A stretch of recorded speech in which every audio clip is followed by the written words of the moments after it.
So at first, I think it would be nice to start with introduction part. Could you introduce yourself to our audience and briefly tell what is your background, what are you doing, and how did you become familiar with decentralized technologies?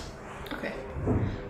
So my name is Inbar Preiss. I am originally from Israel, but I grew up in Europe, mostly in the Netherlands, and I was introduced to cryptocurrencies and digital economies and so on around 3 years ago from a friend, and ever since I've been writing for several different kinds of platforms as a journalist or different kind of writing.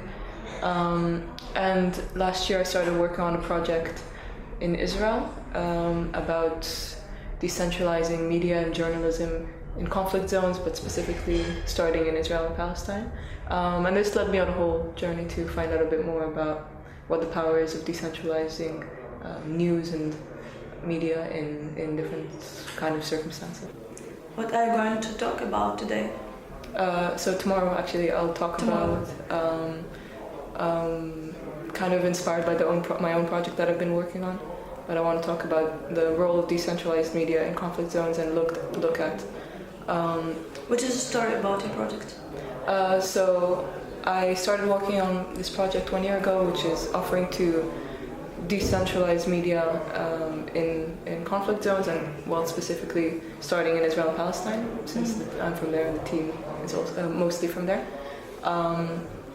So we want to be able to expose the conflict from within by a facilitating dialogue for people that are living the conflict, and also allow others to come in and tune in and to talk to the people directly and see what is going on. So if, for example, you hear there has been an attack in Gaza, and you hear this on the news, but you want to check with someone who's there, maybe see different perspectives, hear what they have to say or how they have experienced it, maybe something that you read you're skeptical about and you want to see someone else's opinion, then you can find them based on search engine, and hopefully they speak the same language and they're from the place that you want to know more about, and then they can tell you, try answer your questions and have a conversation about it.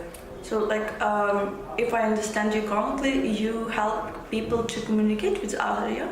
Yes, basically, yeah. And how is successful this project?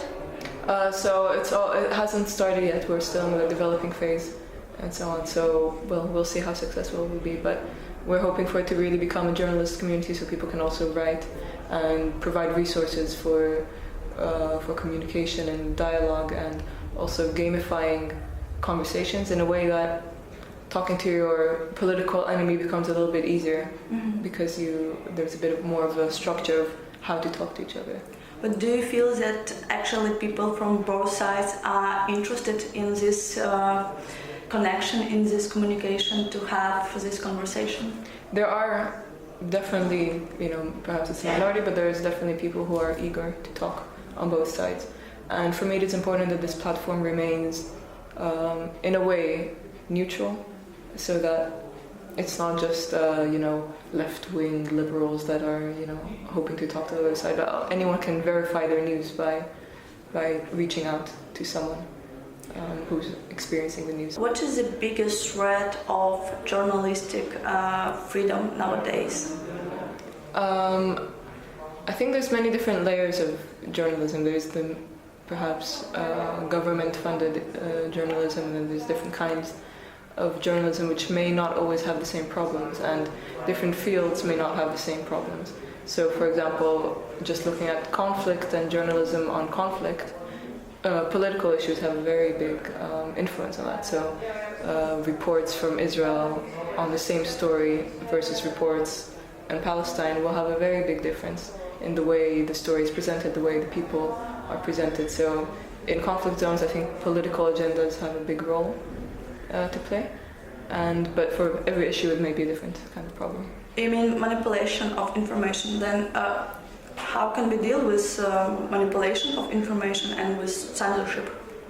I think that having different sources, so perhaps you see one thing from one source, and then perhaps you feel skeptical, and then you can go to another source, and maybe the more we can go closer to the source itself, the actual people experiencing the reality, I think the more holistic and complete picture we can get of the situation.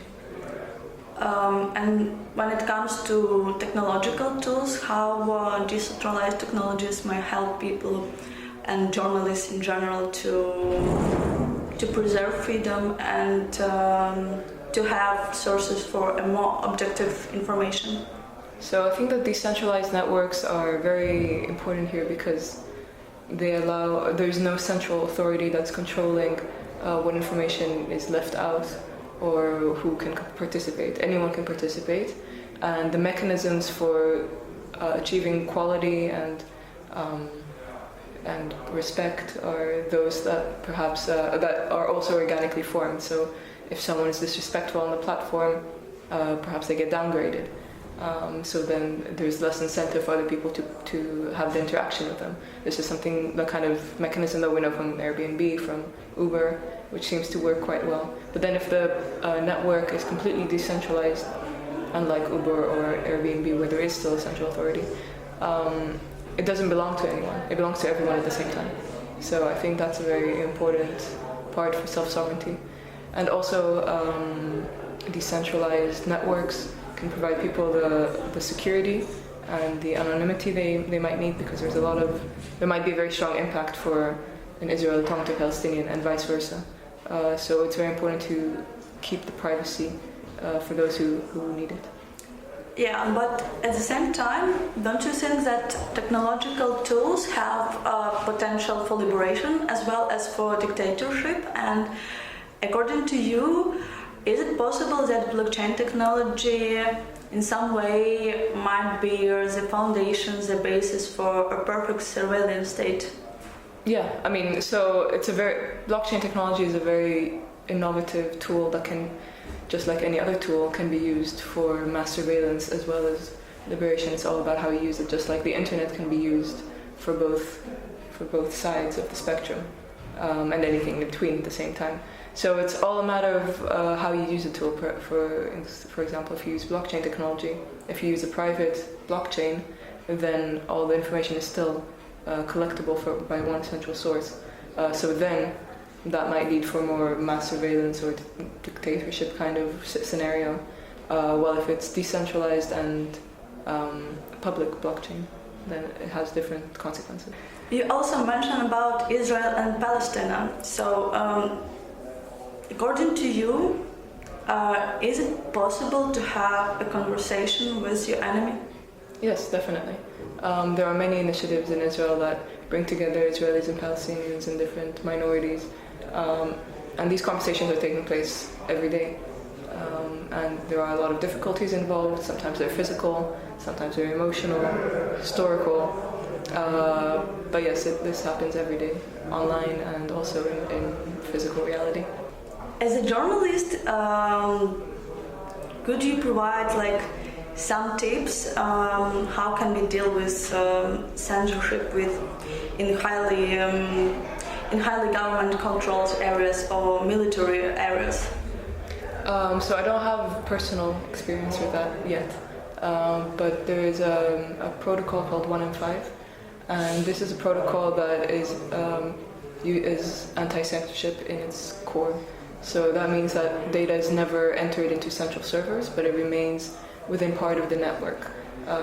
So every node of the network, every phone or laptop, becomes a node, and the data is stored on there. So that means that there's no central server and no collection of data in that kind of way. And also there's different layers using different anonymous networks such as I2P and Tor. So that means that if perhaps one fails, it moves on to the next layer. And this is a very, very powerful tool which is completely in promotion of freedom of speech and anti-censorship. What keeps motivated you to work till these days? What motivates me to work? Well, for my own project, I feel like it's a very important platform to be able to communicate directly with people that are maybe on the other side of the border, and we don't have access to hear their stories or their side of the story that we may hear on the news. But what we hear in the news often has different kinds of agendas or different perspectives that we can't hear specifically from the people experiencing reality. So that, for me, is a very big motivator for my own project. And in general, for my other work, I just really like writing and so on. As far as I'm informed, you also going to talk about digital colonialism. Could you explain what is that? How So do you actually, define it? yeah. So actually, I didn't manage to bring it into the presentation in the end. When I wrote the intro, I was sure I would be able to put it in. But this is a topic that really fascinated me because I've also had an academic background in international relations and specifically post-colonial relations. So it's very interesting for me to realize that actually social media in a way is very much structured to the Western globalist kind of narratives and ideals. And the way the internet is structured is, very, very Western. So how is it that the way we interact with the internet is actually perpetuating the same ideals that perpetuate colonialism and so on? I still have to look into it a bit more, but it's very. I feel like it's a fascinating topic. But how can we recognize this digital colonialism, that we have this problem, this issue? So I think being aware that it may be an issue is already a first step, and also allowing for tools where there's more. I think decentralized tools offer perhaps a kind of solution to this, because then you allow people to create more for themselves, to create their own digital spaces, rather than just use Facebook, which already has the whole, template and everything written out. So I'm not exactly sure, but I think that decentralized technology has a lot to offer in this direction.